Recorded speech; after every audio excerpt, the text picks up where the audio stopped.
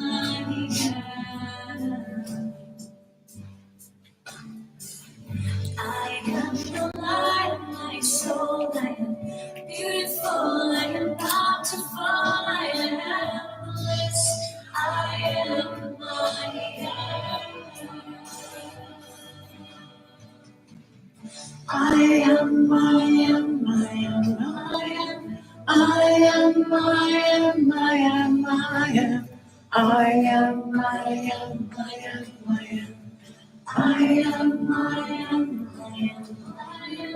I am, I am, I am,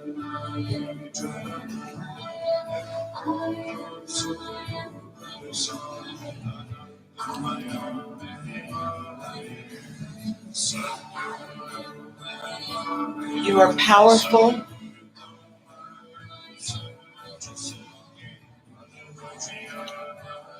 You are joy.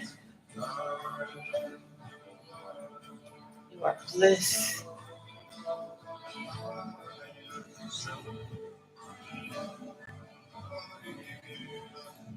And you are the one.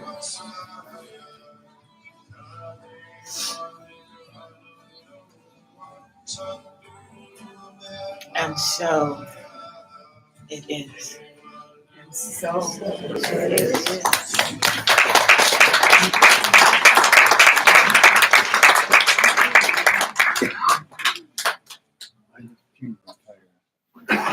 Dr. Karemn Smith, everybody.